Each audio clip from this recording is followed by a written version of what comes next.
សួស្តីអ្នកទាំងអស់គ្នាខ្ញុំ Morgan នេះបើយោងតាមសេចក្តីប្រកាសរបស់ក្រសួងការពារជាតិ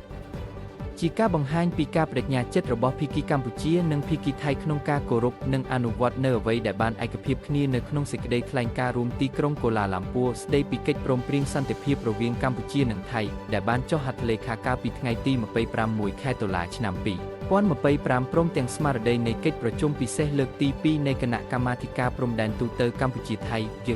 ដែលប្រព្រឹត្តទៅនៅប្រទេសម៉ាឡេស៊ីកាលពីថ្ងៃទី23 ខែតុលាឆ្នាំ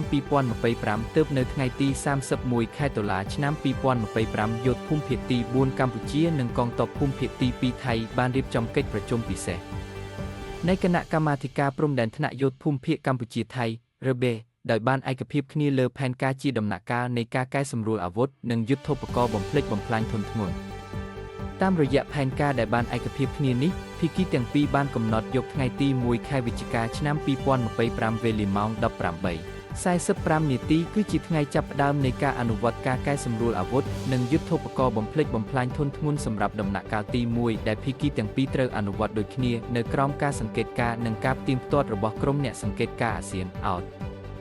សូមគូបញ្ជាក់ផងដែរថាការកែសម្រួលអាវុធនិងយុទ្ធោបករណ៍បំផ្លិចបំផ្លាញធនធ្ងន់សម្រាប់ដំណាក់កាលទី1នេះនឹងត្រូវធ្វើឡើងក្នុងរយៈពេល03 សប្តាហ៍គឺចាប់ពីថ្ងៃទី1រហូតដល់ថ្ងៃទី21 ខែវិច្ឆិកាឆ្នាំ2025គួរបញ្ជាក់ផងដែរថាបន្ទាប់ពីចុះហត្ថលេខាលើសេចក្តីថ្លែងការណ៍រួមទីក្រុងកូឡាឡាំពួរដើម្បីបង្ហាញពីការកាយវិការប្រកបដោយសុចន្ទៈភាគីទាំងពីរបានធ្វើការដកដោយផ្នែកនៃជំហានទី1សម្រាប់ជានិមិត្តរូបដោយបានដកក្រពាសដែកចំនួន2គ្រឿងរបស់ភាគីម្ខាងឲ្យត្រឡប់ទៅកាន់ទីតាំងដើមវិញដែលបានធ្វើឡើងកាលពីថ្ងៃទី25 ខែតុលាឆ្នាំ2025វេលាម៉ោង 09:00 នាទីយប់សម្រាប់ភាគីកម្ពុជាការកែសម្រួលអាវុធនិងយុទ្ធោបករណ៍បំផ្លិចបំផ្លាញធនធ្ងន់នៅក្នុងដំណាក់កាលទី1នេះបានប្រព្រឹត្តទៅនៅទីតាំងចំនួន02រួមមានស្ថិតនៅស្រុកជុំខ្សានខេត្តព្រះវិហារនិងស្ថិតនៅស្រុករវៀងខេត្តព្រះវិហារដោយឡែកភាគីថៃក៏នឹងធ្វើការកែសម្រួលអាវុធនិងយុទ្ធោបករណ៍បំផ្លិចបំផ្លាញធនធ្ងន់នៅក្នុងដំណាក់កាលទី1នេះផងដែរ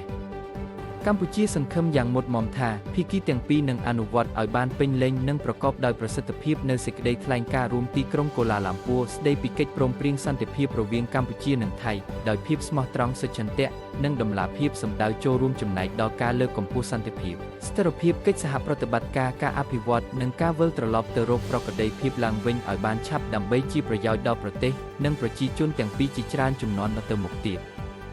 ថ្ងៃសៅរ៍11កើតខែទឹកឆ្នាំម្សាញ់សប្បស័កស2569ត្រូវនឹងថ្ងៃទី1 ខែវិច្ឆិកាឆ្នាំ2025ពីខ្ញុំ Morgan